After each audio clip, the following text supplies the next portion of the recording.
High friends, welcome back to Cheryl's kitchen. Kachori आपण नेहमी खातच असतो, तर आज आपण त्याच कचोरीमध्ये बघणार आहोत मटर कचोरी. ती पण एकदम इझी आणि झटपट होणारी आणि एकदम हेल्दी अशी. तर चला, वेळ न वाया घालवता रेसिपीला स्टार्ट करूया. त्याआधी चॅनलला सबस्क्राईब केले नसेल तर सबस्क्राईब करा आणि बेल आयकॉनला क्लिक करायला विसरू नका. तर कचोरी बनवण्यासाठी सर्वात प्रथम आपण वाटाणा उकळून घेणार आहोत. तर इकडे मी 2 कप एवढा सालीचा वाटाणा घेतला आहे. हा वाटाणा आपल्याला शिजवून घ्यायचा आहे.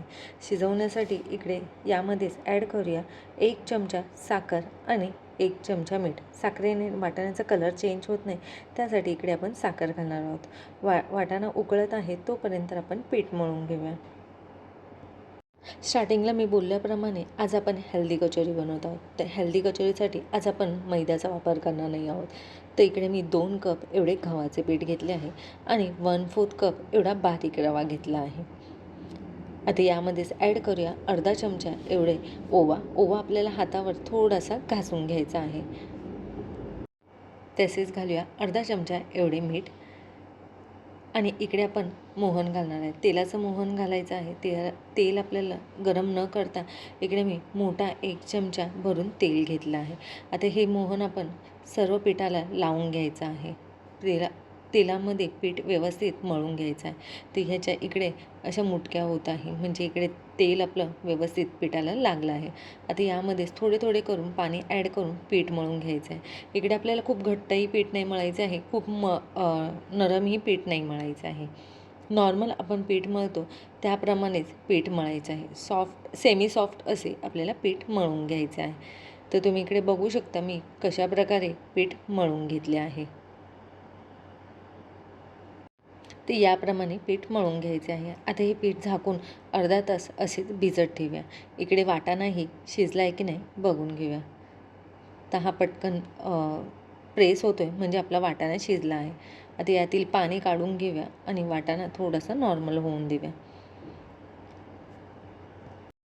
आता आपण मसाला बनवून घेऊया. मसाला बनवण्यासाठी मी इकडे अर्धा इंच आलं घेतलं आहे आणि कोथिंबीरचे देठ घेतले आहेत. तसेच 7 ते 8 पाकळ्या लसणाच्या घेतल्या आहे आणि 4 ते 5 हिरव्या मिरच्या घेतल्या आहे. हिरव्या मिरच्यांचे प्रमाण तुम्ही कमी जास्त करू शकता. आता यामध्येच घालूया 1 चमचा एवढी बडीशेप, 1 चमचा जिरे आणि अर्धा चमचा एवढी काळी मिरी पावडर घेतली आहे. इकडे काळी मिरीचाही तुम्ही डायरेक्ट वापर करू शकता. माझ्याकडे पावडर अवेलेबल होती म्हणून मी इकडे पावडरचा वापर केला आणि ह्याला जाडसर असे वाटून घेतले आहे. ह्याच्यामध्ये पाण्याचा वापर करायचा नाही आहे, सुक्केच आपल्याला वाटून घ्यायचे आहे. आता इकडे मी पॅन गरम करत ठेवला होता, त्यामध्येच घालूया अर्धा चमचा एवढे तेल थोडेसे गरम होऊन द्यायचे आहे. आता यामध्येच घालूया 1 पिंच एवढे हिंग.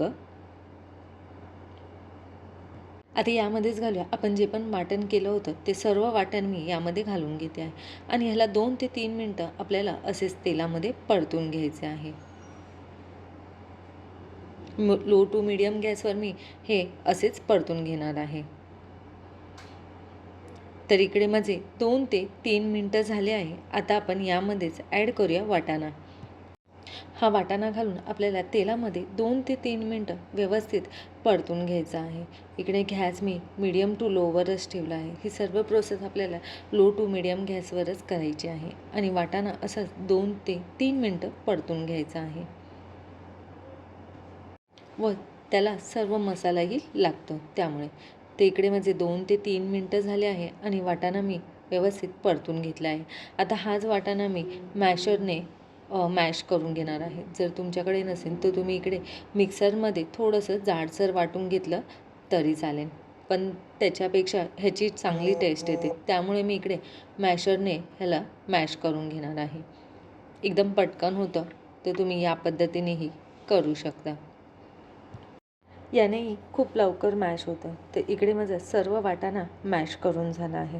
आता याला अजून चविष्ट बनवण्यासाठी यामध्येच आपण घालणार आहोत काही जिन्नस आहे.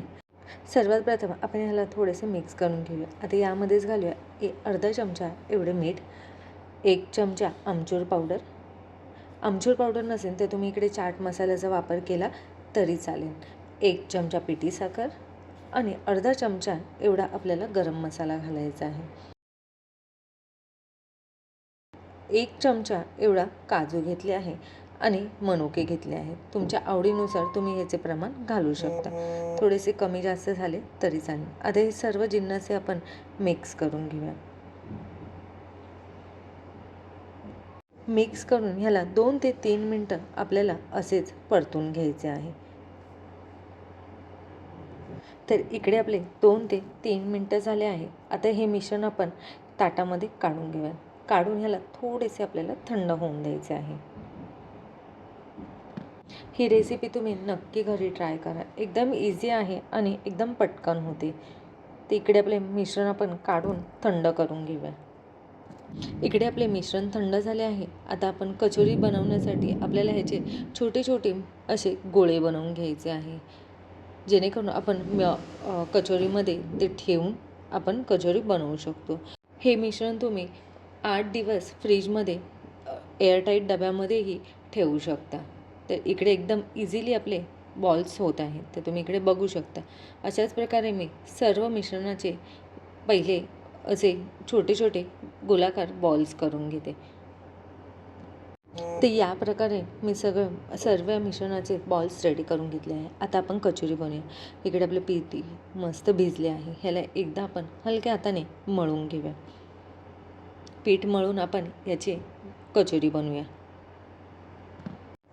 तर याचप्रमाणे आपल्याला छोटे छोटे एकदम गोळे करून घ्यायचे आहे. हे पीठ घ्यायचं आहे. आज कचोरी मी हातावरच बनवणार आहे. तुम्ही पलपटावरही बनवू शकता. त्याची थोडीशी पारी लाटून त्याच्यामध्ये मिश्रण ठेवून आपल्याला हे स्टफिंगसारखं पॅक करायचं आहे. तर या प्रकारे मी याचे गोळे करून घेते. मीडियम असे मी गोळे करून घेतले आहे. आता आपण ह्याची कचोरी कचोरी बनवण्यासाठी आज आपण हातावरच बनवू शकतो किंवा ह्याला पलपटाने लाटूनही बनवू शकतो. या प्रकारे ह्याची एकदम मीडियम अशी आपल्याला पारी बनवून घ्यायची आहे. तर तुम्ही बघू शकता इकडे मी कशा प्रकारे करते.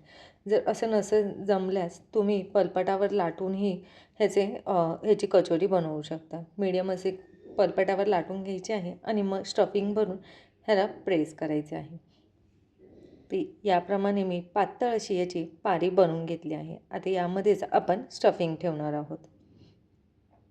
स्टफिंग ठेवून ह्याला सर्व साईडने आपल्याला पॅक करून घ्यायचे आहे. मी थोडेसे स्टफिंग प्रेस केले आहे आणि वरच्या बाजूला पीठ खेचत आहे. जास्ती जे काही पीठ असेल तर ते आपण याप्रमाणे काढू शकतो. पण माझं एकदम परफेक्ट गोळा रेडी होता, त्यामुळे एक जास्तीचं पीठ नाही निघाले. आता हे खूप जाड आपल्याला ठेवायचं नाही. या प्रकारे आपल्याला हाताने प्रेस करायचं आहे. ह्याला खूप जाड असं आपल्याला बनवायचं नाही आहे. पातळ अशी आपल्याला बनवायचं आहे. खूप जास्तही पातळ नाही, मीडियम असे आपल्याला हे बनवायचं आहे. आणि सर्व साईडने इक्वल आहे की नाही हे आपण एकदा चेक करून घेऊया. तर या प्रकारे मी कचोरी बनवून रेडी केली आहे. असेच मी बाकीचेही कचोरी बनवून घेते. इकडे म्हणजे काहीसे कचोरी रेडी झाले आहे. आता आपण तेलामध्ये तळून घेऊया. तळण्यासाठी इकडे आपल्याला तेल खूप जास्त गरम नाही, मीडियम असे गरम पाहिजे नाही, जेणेकरून ह्याला टाकताच छोट्या छोट्या बुडबुड्या येत आहे. या प्रकारेच आपल्याला तेल गरम करायचं आहे. आणि ही कचोरी स्टार्टिंगला आपल्याला हलवायची नाही आहे, हिला अशीच होऊन द्यायची आहे. जेव्हा ती तेलावरती तरंगते तेव्हा आपण तिला उलटी पुलटी करणार आहोत. गॅस आपल्याला इकडे लो टू मीडियमवरच ठेवायचा आहे. आणि ही कचोरी सर्व साईडने तळून घ्यायची आहे. तर तुम्ही बघू शकता ही तेलावरती तरंगत आहे. तर आता आपण हिला थोडीशी उलटी पुलटी करूया, जेणेकरून ही दोन्ही बाजूने मस्त लालसर होईपर्यंत आपल्याला तळून घ्यायची आहे. किंवा तुम्ही या प्रकारे वरच्या साईडने तेल सोडले तरी चालेल.